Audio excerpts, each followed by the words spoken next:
$60 to his Cash App so that he could get me the gift. So Ayasha financed his gift, but she gave 60, and the hat was only 22 on sale. Now I have more than one hat, which means I actually spent my own money for the other one. But all that being said, he did get a $45 haircut with the rest of the money. So I mean, I guess it was his birthday too. I don't know. Well, there you go. There you Thanks, go. Ayasha. Right. Shout out to Mod Squad. Well, welcome back on the Blue Couch. As this interview drops, and if anybody saw it behind the scenes or want to go looking behind the scenes on the members or wherever it's going to be at, we're probably touching 1 million now. With that being said, for when you first came and sat on the other couch, before it was blue, did you see? What's going on, your boy RaJuR cool here. I want to talk about music. So, with that being said, I'm gonna play a little bit of my music on the background, that instrumental, so they won't get copywritten and smash this video. And then we're gonna talk about the music business.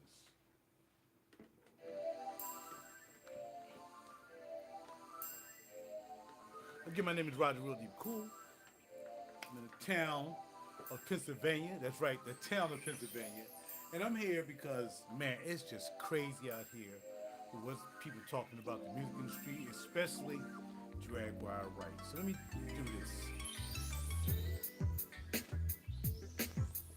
I'm gonna keep the shades on because I got this light in my face, and that's why I have the shades on. All right. I want to thank the Heavenly for the opportunity to be able to see you guys. Hopefully you're doing well, and that you know, hey man, you living your life, whatever that life is for you. I don't say colloquialisms. I don't put up peace fingers. I don't follow what anybody else say. I don't go down like that. I'm a unique individual doing unique things, and you know, I'm not gonna go around saying things that everybody else say just to try to be like me. I'm hip because I said this. I don't get down like that. Y'all know me better. For someone who has a myriad of friends, 5,000 followers or whatever friends on 2 accounts, that's 10,000.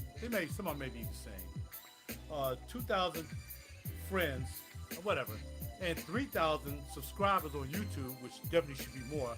I understand how I'm being suppressed. I understand that that's the way that goes. I understand my messages don't go out. I don't try to follow algorithms. I don't get down like that. I just keep it real. So I'm going to keep it real with you when it comes to this music business. I am not, again, I'm not a famous guy in the music business. But I've met a lot of people. I've been involved with a lot of people. I've done some things, and, you know, I've earned my way through the music business without being in the music business. And let me tell you why. The place that I am now, comfortable. I could use a couple more dollars, of course. But comfortable in my space that I am. I haven't given my integrity. I haven't given up my booty. I ain't gave up anything. I ain't signed no bogus contracts. Nobody got a chance to shelve me from doing albums that I've done. I became a Grammy member without being anything that, you know, no record labels. And a lot of us have Grammy members. We all not with record labels, but I'm just saying. I was still able to accomplish this. And I accomplished all this while I was working at a job, for 36 plus years, all right? So if I'm not anything to you or anybody else that you may want to share this video with, because I hope that you decide to share this video with youngsters. Not about people of my age, because you're not doing what I do. And this is not a braggadocious point. People took different paths in their lives. My path has always been music. Ever since I came out the womb, it's been music. So it's never been a problem for me being involved in this music thing. But when it comes to what's going on now, and people you say to me, man, why did you get a record deal? Because a lot of people that you think are your friends or your supporters, they really like get you to a point that they can get you up to a point, and then they can bring you down. That's what a lot of people do. They do it in the music industry. As you can see, you hear people talking about it. How long you think it took them to bring Diddy to the point that he is now, and now they're bringing him down? I wasn't going to be that, even if I was a Diddy. Even if I wasn't in that position to do that. How many people done went through that guy's hands, thought they were going to get a record deal, they ain't get anything? So why do I want to be, why do I want a record deal? I could have got a record deal with Philly International. Who knows? I don't know. I was in Philly. I could have got a record deal with them. I could have been a ghostwriter. I know cats who became ghostwriters for Philly International and didn't get no more than $50 a freaking song. And the song made $1 million, right? From these guys. I didn't want to have anything to do with Philly International. You know what I mean? It just wasn't something I wanted to do. I'm a control freak to a certain extent. When it comes to my life, I think I should be the only one controlling my life. The Heavenly got it, the overall, holla at your boy, no doubt, and the Holy Spirit, and Yeshua with that Savior, you know what I mean, saving my soul and trying to get me to do the right thing. And I try to do the right thing mostly, you know what I mean, with that being in my life. But I didn't need a record label to tell me what I need to do. I didn't need people or friends to tell me what I got to do. And I'll say this again, even if my family get to look at the video, because sometimes my stuff end up going around to my family, some of my family don't even care what I'm doing. And I'm the most successful person in my family. But Raj, how can you say that? Nobody's doing what they're doing in my family. Not one. Not one. I haven't capped on nobody. I've always done everything by myself, right? And that's cool. And you would think that your family would be more supportive, like, oh yeah, I really like to do it. Oh, you're putting out an album, Raj? You're doing something? They don't ask me that. You know, so I don't care to include them. You know what I mean? Now, my younger nieces and nephews, they doing what they got to do. That's cool. I'm talking about my older nieces, my older cousins whatsoever, who don't follow me, who ain't down with me. And that's cool. It doesn't make a difference to me because I don't live my life for them. I live my life for the Heavenly and for what I do down here. He gave me a gift. I'm going to keep doing my gift. I'm not going to let my family bring me down. How many people you know who probably been in this music business doing something, and their family tried to bring them down because they didn't give them a come up? Are you making all that money? You won't give me a couple dollars? You know, and then they start talking about it. They start spreading rumors about them, stuff like that. That's how family do. I don't need that. I'm not saying my family did that. I'm not saying my family would do that. I'm not saying my family has ever done that. I'm not saying that. I'm saying, but why do I need to have my family support me? They're not going to buy anything, right? I have to give them free stuff, right? They're not going to get me a record deal because they're not going to share me with their friends. They're going to say, this is my brother, this is my uncle, my whatever. They ain't going to do that, but I don't expect that. And nor what I expected from a record label. So let's get right down to it. With all the stupidity that's going on now, and the reason I bring up Jag, I give you my small little Jag story, right? Very small, but it's a JWright story. It's a Jaginator story, and I'll put a link down to her recent situations that she's dealing with. I heard somebody say she was in jail. She got arrested in Texas or somebody. But let me tell you my little Jag thing, and I don't cap. I'm not a cap guy, but if I got something to say, I'm going to say it, right? And it's not going to be negative. I had nothing negative to say about JWright. But a friend of mine, we grew up together doing music and whatsoever, he's actually on one of my albums. He sung a song, maybe on 2 of my albums, he sung a song. You know what I mean? And I'm going to give him up, not by his name, but by why he do that. You know, I'm giving him props. I'm only going to give him props. Even though I haven't heard from him in a while, a lot of people don't support me like they used to. But it don't matter. I was there for them.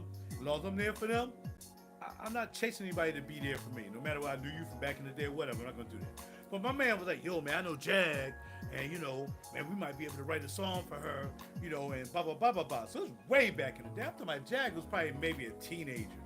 Like, Jag, I think, is 47 now, and we're 62. So Jag could be our daughter, right? That's how long ago it was. So we was like, we was in our 40s, maybe something like that, maybe even 30s. We was like, yeah, we got this girl, man, she affiliated name is Jag. I'm like, bro, who's Jag? I don't know nobody named JWright, but he knew it. So, bam. But nothing ever happened. I'm not sure whether he ended up doing something with it, I'm not sure. But that's how I knew her initially. Then as the years went along, and I started doing things here and there's a place called Chuck's Alibi, which is still in, not really Philly, it's really called, what part of the city would that be? Cotman and not Oyo Road. Cotman and Rising Sun. Damn, what do you call that? Anyway, it's in an area, and it's still there. And there was a point in my life where I started putting my first release album, and I did my CD release party there. And from there on, anytime I did a new album, I have a CD release party. It would be at Chuck's Alibi. Again, check it out. It's still there. They've changed it. I haven't been back there in a while. I want to get back there to stop it. But where Jag comes in at, as I used to come in all the time, and JWright pitch was right coming into the VIP room. If you came in, turn to the right, there was JWright pitch in the VIP room. Now, I'm not sure if she ever performed there. I'm not sure whether, what the situation was, how she got a picture there. But JB, who was the owner at the time, who used to make sure I got my stuff done there, you know what I mean? Whether it was open mic night, I did open mic night, did that for a little while, whatever. You know, I don't think he remember how the picture got there. Because, he wasn't really into this superstar stuff. But Jag picture ended up in the back of the VIP room. So I always come in sometimes and say, come on, man, when my picture gonna be up there? Bro, I done did like 5 CD release parties up in here. I did open mic night. I bring my people up here to patronize you, even when I'm not doing anything. We come up here and get in the grub. Why isn't my picture on the wall? He's like, give me a picture. I'll put it up on the wall. And actually, the picture is right here. Not the picture that I gave him to put up on the wall, but a picture of the picture. I can't turn around and let y'all see that because I had to do all kinds of stuff. But yeah, so that's that deal, right? And that's how the Jag, my only affiliation with Jag was just that. Opportunity way back in the day when she was a teenager, she was coming up. Me and my man were going to try to write a song for her. And he was going to do I never met her. And then I never met Jag in person, ever. And then Jag pictured back and bring it up to her. She knows she did something Chuck's Alibi. She know how a picture got back there. Like, we got a lot of restaurants now that have pictures of people that are in Philly up in there. I mean, mine are nowhere. I'm not sure why, but it's just one of them things. It's just my battle with Philly, somehow or the other. But again, I'm not going to battle Philly. I don't have no time to be battling Philly. You know, okay? Because all these people who are hanging up on walls and whatsoever, I'm not going to mention their names either. They're semi-famous. They semi-work with people and so on and so forth. But they don't have a record deal. They're not doing anything major. They do shows every now and then. And their pictures up on walls, but they haven't done anything. They're not Grammy members. Well, the one brother is. And me and him know each other. I'll about to say he smokes cigars, right? And we've talked to each other, so it's not a big deal. I'm not going to mention his name, though. I'm not a name thrower, all right? So I've done a lot of things in the music business while working at a job for 36 years because my daddy worked all his life. Period. And I had a father. So that's a good thing, too. A lot of these guys didn't have fathers. They ain't had nobody to look up to see. And no matter how rough my father was, whatever it was, he was loving enough to show me how to do it. He was loving enough to give me a framework of how to live this life. Go to work. You know what I mean? And find you a job that you like, which I did for 36 years. You got to know I really had no problem with that job at SEPTA, Southeastern Transportation Authority. And again, I had a lot of friends there. I had friends that supported me there, so on and so forth. And I really appreciate that. But just like all people, it depends on what level you are. For all the people that I knew where I was at, if I had blown up, I got a news article right here. Both my news articles actually relate to SEPTA, the Southeastern Transportation Authority. The first one got written up by my man Al Hunter. I'm not sure if he's still around. He's a lot older than me. Al Hunter from the Daily News. They came to the job. They took pictures of me. They came to the studio, took a picture of me in the studio, and it's called Subway Musicians Making Tracks.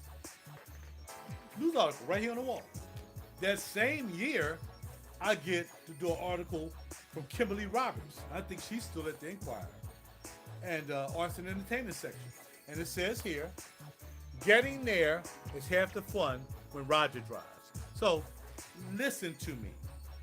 Friends, neighbors, everybody. It's done. What I've done is done. I go to work every day. I would never brag about what I'm doing. I don't have to brag. I didn't go to work looking for notoriety. Yo, RaJuR, blah, blah, blah, blah, blah, blah. But I'm going to go to work and there be one guy. I'm going to mention Rome. Because Rome is a true supporter. Definitely a true supporter. I mean, I got supporters there, but there's true supporters. Like, yo, man, when you put up another album? When you put out another album? When you put out another album? My man Blanardo, same thing. Yo, man, my favorite song is The Obvious. Come on, man. Why don't you play The Obvious? Why don't you never play The Obvious when you with the band? Those are fans. I like them. Everybody else, they supported me. And I appreciate that. I do. But again, having support from millions of people, and however you get it. Like now you can get 1 million subscribers and whatsoever, 1 million views, just going, on the website, SoundCloud, Instagram, all this stuff. You get 1 million people to put you down. And you don't need a record contract. I don't need if I got 1 million people, right, following me faithfully, checking me out from time to time. 1 million people can't check you out every day. Or maybe not. Or maybe so. I don't know. But if these people check me out every day, there should be no reason why I'm not super flourishing, because they would be buying my music. And I have a lot of music out, right? But that's not the case. But I'm not relying on that. Because also know, if they bought my music, they can also just stop buying my music. And they're no more than record labels. They're not more than record labels. Record labels can decide to put one album out with you, make $1 million, give you $250,000 of that, or maybe less, and say, well, we're not sure if we're going to put you out with another album. We're not sure we're going to do another album. I'm in this movie, hope to be done soon, called One Hit Wonder. And the reason I wasn't going to do it because I wanted to relate to me, but I'm not a one-hit wonder. I'm an all-hit, all the time maker. That's what I do, right? Because I can make music. Music is easy to me. Y'all look at my YouTube channel, I've been doing that for the last 3-4 days. Even did a diss record for the people who want to be stars in Philly, the Open Mic Mafia. So yeah, so these people don't affect me either. They don't. They want to think they affect me, but they don't. No one affects me except the heavens. That's it. I can't rely on friends who claim they're my friends. Well, if you're my friend, you'll be supporting me in all ways. There'll be no way, if I was a friend of yours, you put an album out, I'm not turning everybody I know onto your album. And that's whether the album is good or not. I might not even like the album. But if you said, Raj, man, I got this album coming out, check it out. Now, I got it at home. He bought 4 songs for me. His name begins with a J. And he's doing acting too. He's doing more plays. I'm doing more acting. And he's doing acting and plays. I'm doing my acting elsewhere. But he came down here, man. He was like, Raj, love the music. I need some songs. He bought 3 songs from me. Right? I don't need to give you the price because I might have to write it off. Came and bought 3 songs from me. And he took them songs. And you know what's cool about that is, we weren't friends, but we was like business friends. When I tried to play that song without his vocals on it, he came up against a copyright strike. Not only did he buy them songs for me, he did what he was supposed to do. He took that song, got that song copywritten for the music, because now it was his music. I did the music. He bought it from me. It's his now. I sold it to him. That's how the music industry is, right? If I was to make this music, and they were like, Raj, oh yeah, man, that joint's popping, bro. That's a hit. But let me say on it. We get you a record deal. That joint's popping. Like my Open Mic Mafia music. The Open Mic Mafia did. They made me do it. See, people around here don't think it's doing well on SoundCloud, but people really liking that joint on SoundCloud. My man hit me up. K.E. hit me up this morning on a text. He's like, yo, man, I finally got a chance to hear that song. Man, that song, you ripping them, dog. You ripping them. Now that song gonna spread because he know a lot of people. And he's gonna tell a lot of people about that song. It's about the people here in Philly who, because they run open mics, they control the world. They control Philly. Where they just wannabes. And I can say that with confidence. A lot of wannabe. A lot of them want to be something, but they don't have anything to want to be for. You know what I mean? Like I said, I took people in Philly and put them on albums and got them exposed to Grammy members. Not one person I know, open micer, closed micer, they have never done anything like that. My history precedes me. You know what I mean? I've been to studio with Boys and Men as a technical advisor. Pink came down to my studio a while back. She came down to my studio via a friend of mine who introduced me to her. Came down to my studio and grabbed a couple songs before she went overseas. So I met Alicia, right? Okay. What else have you done, Raj? Who else have you met? Oh, my man Mel. I told the story again. My man Mel, they was doing a lot of stuff at Hidden Beach around Philly. They used to ride around with I'm not sure it was a van or whatever, it had Hidden Beach Records, and that's when Jill was popping. I lived around the corner dang near from Jill. I lived on Fox Street, Fox and Judson, which is right off 24 in Allegheny. She lives on 23rd and Lehigh, which is like 3 blocks away. My man lives around the corner from her. But I never met Jill in person, but I've been in Jill's presence. I was in the same studio that Jill cut her album at because I met Jazzy Jeff. You got everything I'm saying I got receipts for. As Jag says, everything I'm saying to you I have receipts for. No, that was Cat. Everything I'm saying to you, I have receipts for. How did I meet Jazzy? How you meet Jazzy? I met Jazzy at Mars Music. Mars Music was going out of business. They was blowing stuff out. He had a good friend that used to hang around with him. I forgot his name. And I met Jazzy through him. Most of the people I met through other people. And I was like, man, I'm going to Mars, man. I'm buying me some foam for my studio because they was giving out foam like a mug like selling it, but it was like pennies on the dollar. Mars Music going out of business. He's like, we going over there too. I'm like, who is we? Oh, I'm coming over there. Jazzy gonna be there. I'm not sure if James came, because I can tell you about James Poyser. James Poyser is now the musical director, maybe, or maybe Questlove is still the musical director. I met James Poyser when he was just coming through with Jazzy, working with at the studio in Gladwin. That's how I met James Poyser. Man, I can link. I got receipts. You can ask him. He can't tell you that he don't know me. He used to come in and cut my song while I was with this company called Bell Tower Records.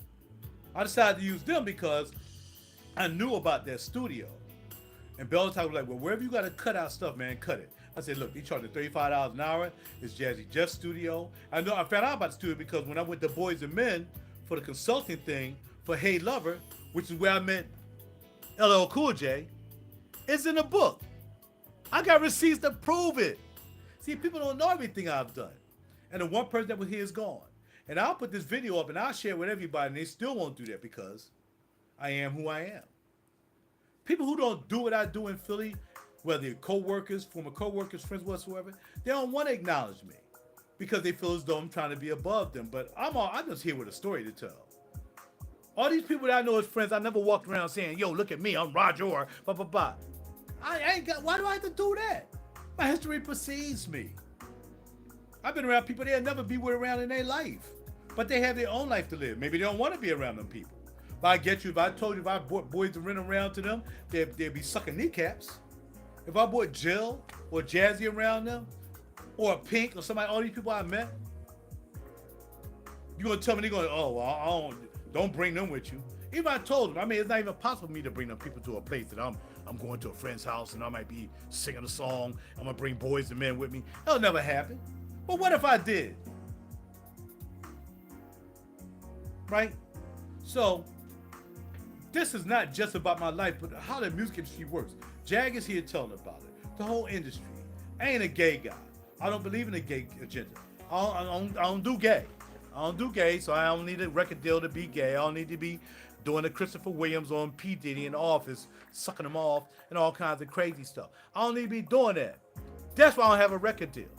So people wonder why I was offered to play guitar, right? Let me tell you about this story. My man who played with Boys II Men for a little while he was touring, I told the story before, but this is my video. I got receipts for everything because I can tell you to go ask him if I gave you his name, he'll tell you I exactly did that. I'm driving a trolley, just newly hired a Scepter, probably 2-3 years in. He hits me up, he's like, Rod, do you want to come play guitar for Boys II Men because my man F. Cooper left because they had a dispute. So they need a guitar player. I'm like, bro, how much they paying? He was like, well, they pay a little. I said, bro, I'm trying to get a pension player. I just started working for Scepter. I can't leave Scepter and start working around and doing tours with Boys and Men. Nah. And 36 years later, how many albums later? Grammy member later? Because I stuck with my guns. I stuck with what I thought was right. Ask that person what they're doing now. Ask them what they're doing now. Ask them all their Grammy members.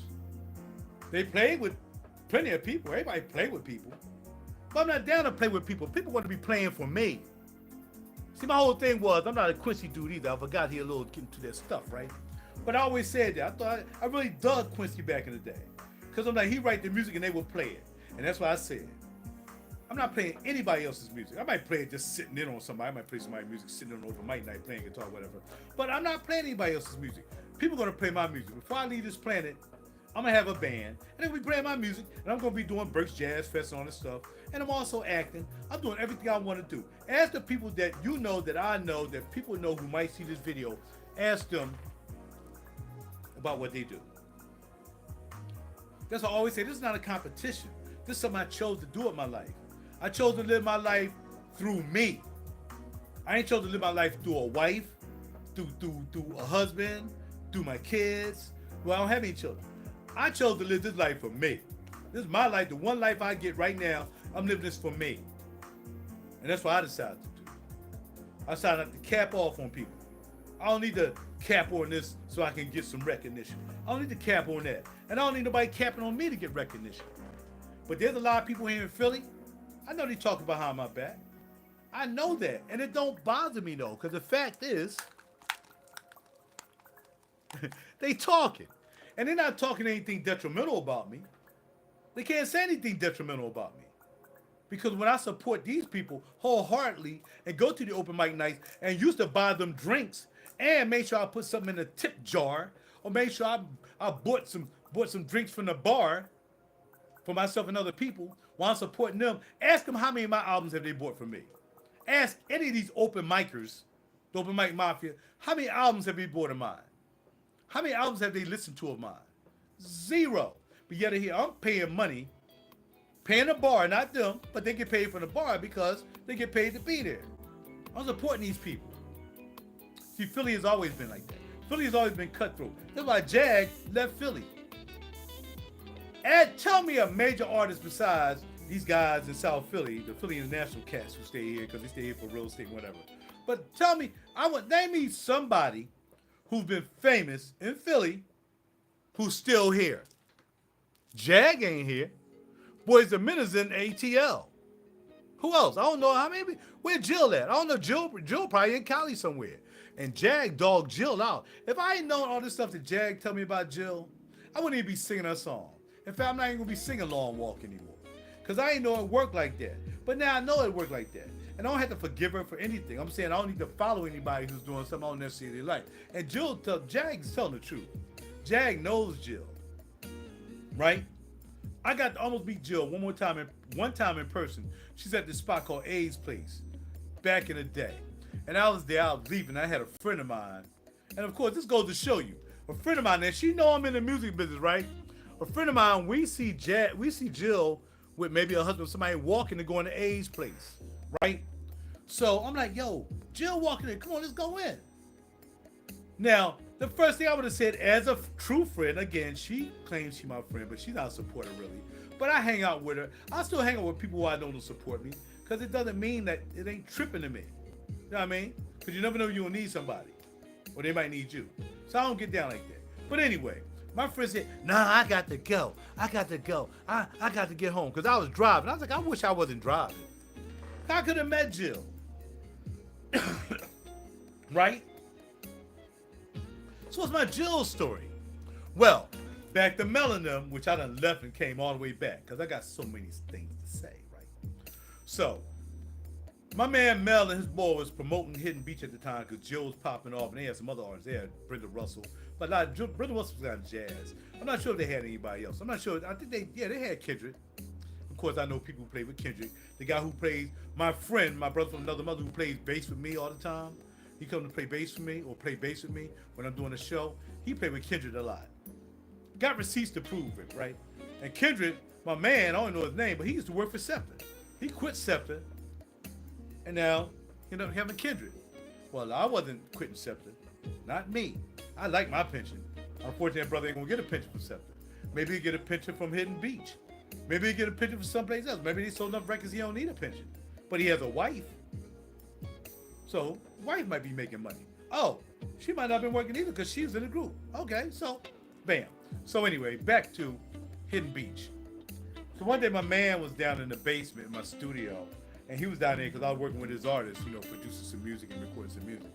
And he was like, yo, man, my man wants you on the phone. I'm like, who is he? He was like, Steve McKeever. Like, Steve McKeever, who that? Hidden Beach. The guy who owns Hidden Beach.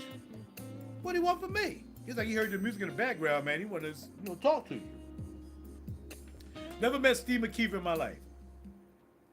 But I can show you a CD that he sent me with Jill Scott, just the vocals, and just the music on a CD that says Jill. I got receipts.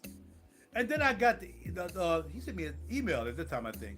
He's like, would you like to do a remix for Brenda Russell? I like Brenda Russell. Walking in New York is one of my favorite songs. Long Walk, Walking in New York. I like that song. I never got a chance to make Brenda Russell. But I still got that communication when he said, would you like to write a song for Brenda Russell? Would you like to do a remix of Walk Around and Join Along, Walking in the Park, whatever it was. So I did the remix for Jill Scott Long Walk. He didn't pick it up because I did a little something different. I didn't want it to sound like anything else. I wanted it to sound like a club song, right? That's what I did. He was like, well, no, not quite what we're looking for. Blah, blah, blah, blah, blah. And the guy from Wu-Tang Clan ended up doing a remix with her.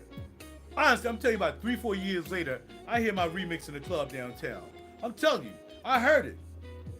It wasn't no remix of some guy who doing Long Walk and mixing it in with some freaking record. I know what I did. I know my music. I heard it. My music has been stolen a couple of times. Jill Scott Studio. It wasn't Jill Scott Studio. Jazzy Jeff's place on College Hill. When I'm College Hill, right? So a man down there, PC is down there. He was like, Raj, can you come down and play bass on this song? So he was writing some songs for Wanye. Wanye was trying to get a hookup with Brandy. I have receipts. I have receipts for everything I'm telling you. So I go down there and he playing, so I'm hearing the song. I'm like, yeah, I can do this, I can do that. Because he played keys and all that stuff too, but he wasn't really play bass like I play bass. So we back there. Now, Wanye's not there, but we back in the studio because they all had studios down there in Jazzy Spot. Wanye had a room, Peanut had a room. I think Mike didn't have a room, but Mike wasn't really into it no more. I see Sean had a room. They all had rooms down there with Jazzy Jeff down there on 4th and College Hill. I have receipts. So we're in there playing. Now I just learned this open chording thing on my guitar, right? On my acoustic. It was like an open E type thing. I learned these chords, and I'm playing these chords. I'm gonna go get it.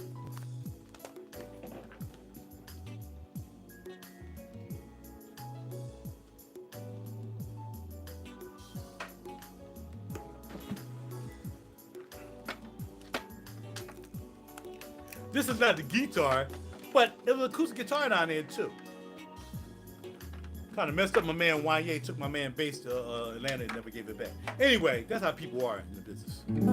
I say that to say, if you're gonna steal somebody's bass, this guy who's working for you, so you can get a deal with Brandy, because you don't know how to play a keyboard, you don't know how to play nothing. This guy's well skilled. This boy's bad. He's on a couple songs on my albums too, right?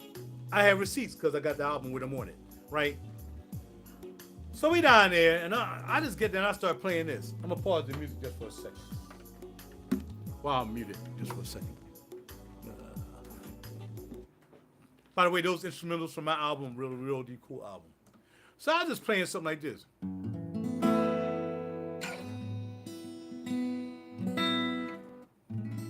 Now guitar players, well now I know about the open E thing. This string is always open, no matter what chord I play. Right?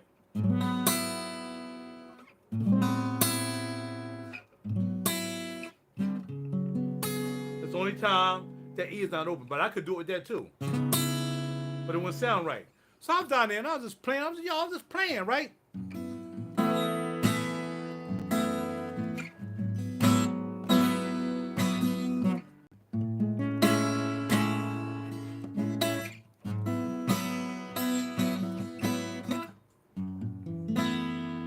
Now I want you, now this is well before Jill's song came out. Well before Jill's song came out. Jill wasn't even working on the album when I went down there and did this with my man, right?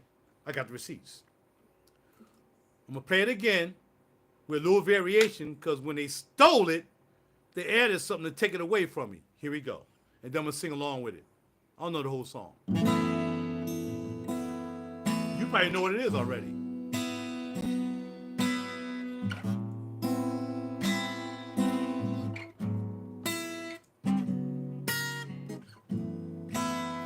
Come to the light, come to the light.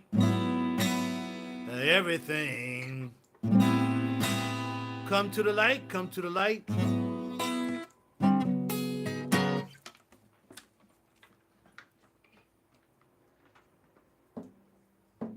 When I played that downtown in Jazzy Jeff's studio,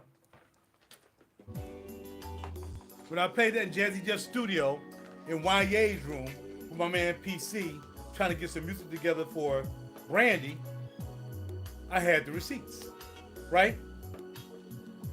This is the first song somebody stole from me, though. And it's okay. Because again, for me, I never try to sue anybody. And this music industry is just dumb for me to want to try to sue somebody for me exposing myself. That was just a dumb move on my part. But then you notice, and I should know, I have a recording studio like he had a recording studio. In fact, my recording studio was better than Jazzy Jeff's recording studio when he recorded Jill's album. Oh, how we get back to Jazzy Jeff? Well, when we went over to Mars Music, Jazzy walked in the back room. And I was looking at some speakers. I'm like, yo, bro. He was like, man, I need some speakers for the lab. These would be the same speakers that he probably used on Jill Scott's first album. So I'm like, yo, bro, you gotta check out these Tenoys. Ask him about the Tenoys. He has the receipts. Ask him about Tenoys. If you ever see Jazz, I don't know no freaking Raj. I don't know no RaJuR Real D Cool. What the heck is that? Jazzy. Just like JWright can point to people in their face and give you the receipt, you probably still had them Tenoys. Them big giant Tenoys. I couldn't afford it. They're like $1,500 a pop. And they're really well more than that. They're worth $5,000 for the set. But they sold him maybe around $1,500 a pop. Jazzy Jeff probably gave him a good deal. Jazzy, if you ever see this video, no diss on you, brother. You still a cool guy, man. You doing your thing. You could have gave me some play though. I mean, you could have gave me some play dough. But it's cool. It's all right because SEPTA's taking care of me right now. And I'm good with the pension. And about them Tenoys. Do you still have those Tenoys? Oh, you probably do. Because there's some reckless speakers. You don't sell those to get them away if you Jazzy Jeff. Because he probably cuts a portion of her album with those speakers. And I had the receipts. As Jazzy, as LL Cool J. As LL Cool J, did he come to the studio for Hey Lover somewhere around 10 o'clock that night. He was driving a BMW 840i, black, parked on the side of the building, came upstairs. I'm sitting in this chair. He comes in. He was like, yo, this is my man Raj right here. Raj, I said, I'm here just to try to link up your sound with your producer, man. Try to get this MPC 60 to hook up with the MPC S1100. I have receipts in the Us to You book to prove it with my picture in it, with my man Eric in it. I have receipts. Yo, dog. I'm the most famous person in Philly you don't know. But I don't walk around talking about it because I don't have to. It's Casablanca, by the way. Ferragamo. Ain't Ferragamo, those are Versace's. This is my recording studio. With my 9 albums out, as a Grammy member, with articles written up about me. Ain't got nothing to prove, yo. Got nothing to prove to nobody. 62 years old, thank heaven. And I've done just about everything I want to do. But I want to do more. It doesn't have nothing to do with getting a record deal. But I do want to be in a major movie or somehow. And that same year that I'm in this major movie, somehow, some other, I'm going to get a Grammy nomination. That's what I'm going to do within the next couple years until I just fall back and just live a long life comfortably that the heavenly going to give me, right? But other than that, my goal right now is just to be getting an Oscar as the best supporting actor or just being a major movie. I'm just not saying, I'm not in the stands or whatever. I'm saying a part. And at the same time, get a Grammy nomination. See, that's how I roll. I have receipts. My man, Elmar. How did I meet Jay-Z down the street from Club On on the way to Pink's Platinum Party in New York? Through my man Elmar. He put me down. Elmar should have got a piece of that deal with her, but they didn't like his tracks. Hello, Babyface, LaFace didn't like what he brought down there. He came down with all the artists. It was Pink and 2 other artists, 2 other background singers. They went down there as a threesome. The 2 got dropped off. They kept Pink. I got the story. You're going to ask him. What happened? He told me the story. He told me they gave him a contract this big.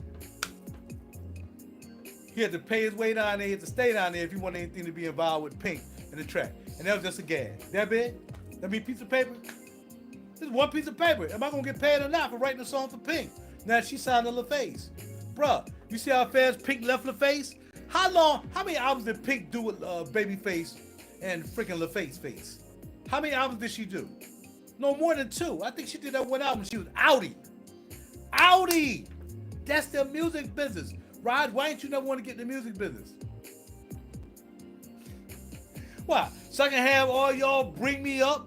RaJuR. Oh man, you great. And as soon as something happened, rumor come out that Diddy tried to do some yams to my yams, and now I'm saying y'all be ready to bring me down?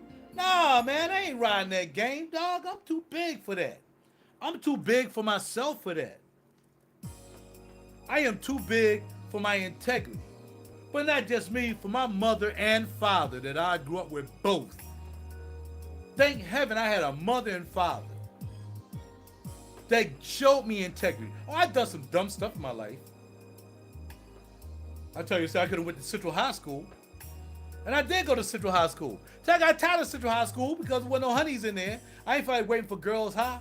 Ask Jag when they went, what school they went to. I was long gone before they went to school at Central. And Jill. I was already in Central. 1974. They wasn't even born in 1974. But they ended up going to Central. I got receipts for that too. Whether you care or not. See, I'm not here to try to boast myself up to say y'all should be looking at me. No, I'm here to tell you I've just got to the point. It's time for me to talk about why I never got a record deal. Because obviously I'm talented enough. I play all the instruments. I don't play as many as Prince, right? But I play instruments. I have 9 albums out. I got write-ups. I'm a Grammy member. Obviously I'm doing something wrong. I don't want a record deal. Never wanted a freaking record deal. Could care less. Stop playing me, dog. 36 years accepted. That was my record deal. As I wait for that check on the first to pop through. Oh, I was in the Navy too. I get a check from the Navy as well. And Social Security. That's good money. That's all good money. That's money I earned. Look and see where all these stars money at. Where the money at? Where the money at? Jag might be on. Jag making money now because she's going viral. Jag ain't had no cash. Jag didn't really have no money till she started doing this. Because Jag never signed a record deal with anybody. Jag never put out an album that I know of. I'm not saying it to be detrimental to Jag, because it's a whole video about how Jag brought this out of me. And we having the same picture, having the picture up in the same place. And also, I had a friend that know we tried to write something for her. That's my Jag connect. But all this other stuff she talking about, getting to the record label, people bending you over, holding you hostage. Now, I might put your album out when I get a moment if you go down here and wax these balls.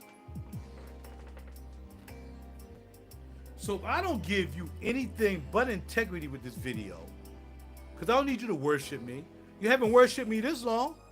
You haven't subscribed to me this long. If you haven't subscribed, I'm not asking for subscribers. I'm here to tell a story. Because it's my video. I'm printing this video for me to keep in my legacy box. I got a legacy box that my mother and father will not be embarrassed about in their heavenly realm. They can look down on me and I might have done some dumb stuff. I might have done some, you know what I mean? But I ain't did nothing like that. I ain't sacrificed my principles, sold my soul for a record deal. I ain't sold my soul for nothing except for some cootie. And I ain't selling my soul, that's just natural. Look, man, I'm a man. I'm cootie from time to time. I mean, I know I should be married to the person I'm getting some cootie with. I understand that. But I don't go to strip clubs. I don't bang hoes. I don't get down like that. So I'm not worried about that either. I have some mercy and grace for that. And I'm here for a reason. We're all here for a reason. Whether you do this or whether you do that. Now, the reason is, are you building a legacy? Or are you going to do, at the end of your time here, and whatever happens to your transition, to say, I wish I had this, I wish I had did this. A lot of people like to travel. But traveling is a beautiful thing. If you're traveling to do something that's talented, I mean, travel all you want. But unless I'm traveling to play guitar whatsoever, I don't need to travel. I don't need to be up in somebody's hotel. I don't need to be here or here and here. Might mess around, get over there and eat some food and get sick. Might get caught on a boat because of the friggin', anything can happen. I don't need to travel nobody's country unless I know I'm staying there or I'm performing. But I care about travel. I don't even fly. But I know what I do. I make these albums.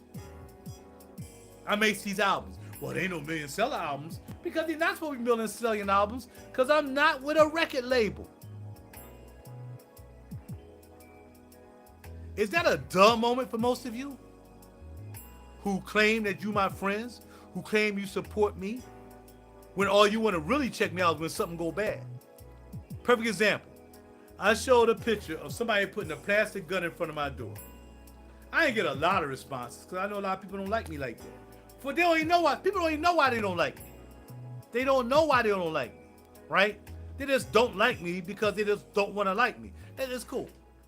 And I got like 3-4 responses from that. The next day I put up my studio and I got no responses.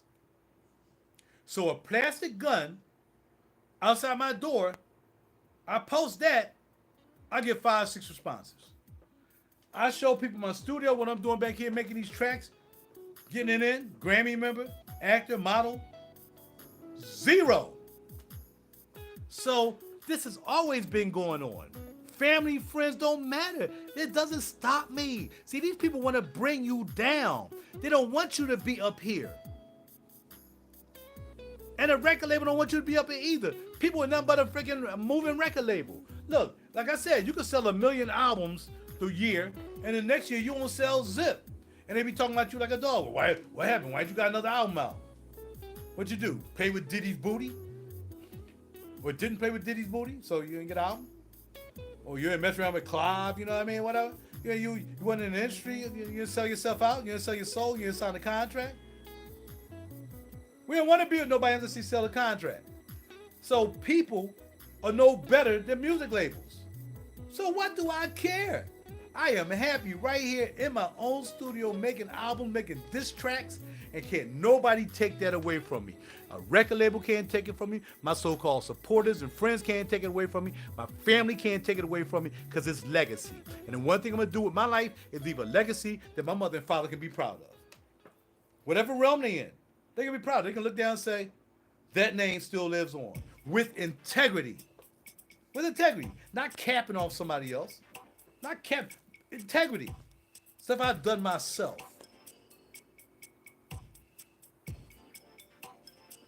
So people with children, and it's too late for your children now anyway. They're being indoctrinated into being freaking all kinds of things. Girls, boys, kumquats. Y'all letting them go and get sex changes without y'all being around. Y'all letting these people just taking over your whole freaking world because you're scared to die. And you shouldn't be scared to die because you're going to die eventually. You might die accidentally, and you be like, dang, man, I didn't die. I wish I had, looking back when I wish I hadn't died. I should have died standing up for something. You feel what I'm saying? You got to roll out, so you got to stand up. You got to be 10 toes down for the hit, right? No matter what it is. But whenever you check about this joint and you go to the next round, man, leave with a positive aspect. Can't nobody say anything negative about me. I can write a diss record about this dude who, like I said, when he needs me to be around, when he needs somebody to, you know, he ain't got no singers, he want me to be, oh man, you can sing all night. But when I want to get a feature, when I want to be a feature, nobody want me to feature. These niggas getting people who ain't never put an album out in their life. They got people out here feature. Oh, this is my feature artist. What has he done? What has she done to be a feature artist? Oh, a feature hood phenomenon? Out of here, man. I don't need to be your feature. I don't need to be a feature for none of these open mic mafia phenomenon want to be, can't be, but wish they could be. You ain't even on the same level. You know, I'm not on the same level with you. I would never be involved with you. Taking my assets up to the burbs where they respect you and they ain't trying to hate on you and they don't get upset. How many people have I put on my album that got to be heard by Grammy members? I have 7 albums out on the market straight up. I got all of them on SoundCloud. So let's talk about the album when I started putting out Grammy nomination albums in 2016. From that on, I did 5 albums from 2016 to this particular point. A lot of people on those albums were exposed to Grammy members who got to hear them. Oh, they sound good. Any other way they would have heard Grammy members had heard of them? Do you think they thank me? Do you think they come to me and RaJuR? No, they don't. They take it for granted because they don't have any other thing in their life that they shooting for. If I came to your studio and you was a Grammy member and you said, Raj, I need you to sing on this song, play guitar, whatever, right? I'll be ecstatic. It didn't cost me anything. And now I got Grammy members here. Oh, you didn't get a Grammy nomination. But Grammy members heard me play guitar on your joint that you submitted to the Grammys as a Grammy member and a voting Grammy member. I'm excited about that. Not these people around here. I don't put people out there, what is. And I'm trying to create a legacy for them. I don't need them to come and want to play with my nutsack or anything like that. I'm not looking for that. What I'm saying is, but be respectful. Be honorable. You know what I mean? Be tactful. Be tasteful. Because these people will never go anywhere. They'll never go anywhere. The only place they went is they went with me. If it came to music. The only way they went to the Grammys was with me. They ain't going no other way because they're not shooting for that. I'm not saying for anybody who participated on my album, look, I'm not saying any disparaging thing against you. I'm not saying it for you. I'm not saying it against you. What I'm saying to you is, only thing you can put receipts on is, I'm on a RaJuR album. And no matter if it's this album that might not be a Grammy album or that one might be a Grammy album, you can say, I was on the album, one of RaJuR's albums. If I ever got to the point that I made some good money and I ain't sell my soul to get it, and I became popular, you can say, oh yeah, I know Raj. How you know Raj? I was on one of his albums. And then I tell you to come back and wax my kneecaps for that. You ain't got to come back and wax my kneecaps for that. I did that because I liked you as a friend. How many friends reciprocate when you do friendship stuff? Had I said a cuss word since I've been talking to you? Because I'm not a profane brother, right? I don't get down like that. So now I'm about to get myself ready to go on a nice evening dinner with a friend of mine. You know what I mean? Be cool and anything. We're gonna hang out and go to a situation and chill and just vibe. Cause sometimes I just need to get out the studio. Much as I like coming back here, there's times I don't like coming back here. First of all, it costs too much in electric to run all this stuff. Second, when I'm back here, I want to be creative. Thirdly, I know I'm not gonna get any respect for what I do back here, but eventually I will from the people who needs to know about me, which are SoundCloud subscribers, Grammy members. That's all I need. I don't need Facebook. I don't need YouTube, except to document these videos so I can share them myself, because my friends aren't going to share. My family's not going to share a video. My family's not going to sell my songs. My friends not going to share my songs with other people. I don't expect that, though. It's what I do expect them not to do that. So I'm not disappointed. If I expect all my supporters, friends, whatever, who know what I do, to share my stuff, then I would just be back here just all, I would just be all down and out. But because I don't expect my friends and coworkers and family to do that, because it's not their responsibility to do that. It's my responsibility to make sure my music get heard. I don't have anything to say. I'm not upset about it. They're my friends. They're my coworkers. My deepest of friends are different. I only have a couple of deep friends. All the rest are just friends and casual. I don't talk to them every day. You know? The less friends, the better. Because that way I can be less disappointed when I expect something from them and it doesn't happen. Family members as well. It's the same thing. So look here. RaJuR lives his life for who he lives it for. He lives to be a proud and faithful of trying to be a follower of the heavenly. And it's all of the heavenly. And try not to sell his soul, just get a couple of dollars. If I got to struggle to get it, I'll struggle. Whatever it is. If I got to sell everything back here when time comes, and hard times, whatever, which I'm not going to expect it to happen because I don't live my life expecting that to happen. But if it did, I don't have no problem getting rid of stuff. I don't have no problem getting rid of a $2,100 Casablanca, sweatsuit set, which I didn't pay $2,000 for it, but it is a Casablanca. It is, yeah. But don't tell me I'm selling stuff. Money does not define me. Money makes things easier for me to make money. All right? I was making $100,000, $100,000+ a year for the last 10 years. Except $100,000 a year. 100,000. A lot of you can't make $100,000 with 3 jobs in a year.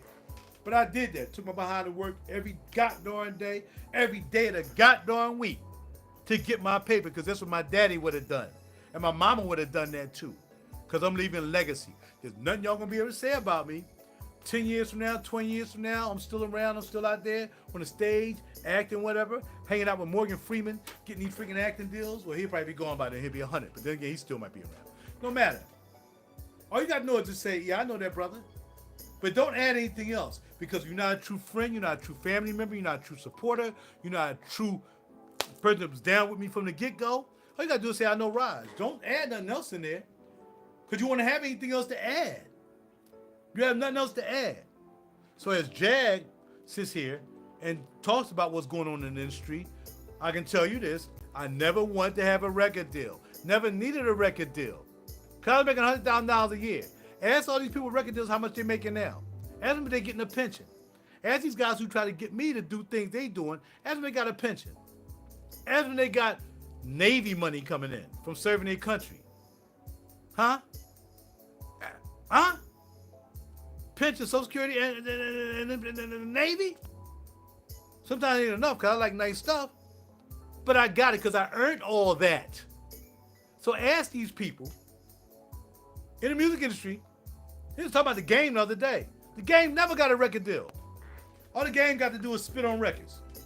Mess with P. All P wanted to do was hit him in the buns. He just want to put him on a list of another dude that he banged in the buns, and that was it. Where's Exhibit at? Exhibit had a show, cars and all that stuff, trying to be funny. Where's Exhibit at? Exhibit is broke right now. B-R-O-K, because the first thing they did went and bought a big pecan chain, and before they went broke, they freaking sold it too early, and now you had that $1 million chain that you should have kept in a safe deposit box when you had $1 million chain. It'll be worth something now because gold has gone up, silver has gone up, diamonds has gone up, everything has gone up, platinum's gone up. All the platinum chains, all this stuff, you should have just took that stuff off, put it in a freaking box, and now you won't be broke. But you broke now because you never worked a day in your life. The heavenly does not like slothfulness. And that's why everybody paying for their slothfulness. You never work. Singing a song, writing a song, that's not work. That's creativity. Last part, since it's come to my thought, through my mind, and through my spirit. I went to church at Triumph Baptist Church for years. Right? Triumph Baptist Church. Pastor Hall, Kathy. Reverend Dawkins got married there. Reverend Dawkins. Everybody. So I went there just to go at one point. I was trying to get my life together. I didn't think I'd be playing in the band, but I ended up playing bass, guitar, whatever they needed. And I would play. Now, there's other people who was already playing in the band. Guy by the name of LP, playing in the band. My man Keith and music director Rudy, they play in the band, right? I know them playing in the band. My man, heaven rest his soul, heaven rest Rudy's soul, heaven rest my man Kev, so we used to always play bass, and sometimes I play. I was a little bit better than Kev. They like me a little bit more than Kev, but I wouldn't try to take Kev's star. If Kev wasn't around in church that day to sing, play with the children's choir, I would just play. But got to the point that my style was a little bit different than Kev. They like that. They like that, so they like me to play. So when Kev wasn't there, I would play. Or he might say, go ahead, you play on a couple songs. I ain't let to get rich in the church. Could have found out one of these guys was just as flippity flappy. I ain't know he was like that. So one night he called me and said, yo, you want to come to the pool? I got a pool out here. It's like 9 o'clock at night. Homie who played, I'm not sure if he's still around, but he used to play. You want to come get in the pool? 9 o'clock at night. What? Bruh, do you know who you talking to? Bro. I ain't talked to him since. He come to a freaking pool. That was after I left Triumph. I wasn't even playing with Triumph at the time. We just still talking about music every now and then. Whatever it was. Called me one night talking about you want to come to get in the pool at 9 o'clock in the night. Man, you better get up out of here, dog. This ain't no freaking diddity-doodity reading. And you ain't got no money or a record deal or a record label for me to come get in the freaking pool. And if you did, I'm not coming. That's why I have a record deal. Because I don't bang other dudes. And I ain't getting banged by other dudes. So I ain't got no record deal. Run tell that. Can't say that for Run tell that, though. Martin and all of them did a little nasty something. Because they had to sell their soul. They had to sell their integrity. They had to sell their booty hole to get what they got. It's what it is. So, don't care. So, back to about the church. And I'll be done with that. Because this is a positive thing to end up on. Because there might be some people in church now singing and whatever. And they might not know what's going on. So, one day I heard the drummer say, yo, man, I ain't get my check. They ain't give me my check. I'm like, check for what? I think we was out, in fact, as we used to play 2. Early morning and, afternoon joint. I said, check for what? Man, my check. From what? From Triumph. For what? For playing drums. Hold up. Wait a minute. I didn't see that coming. Didn't see that coming. Didn't see that coming. Didn't see it. They're paying you to play here?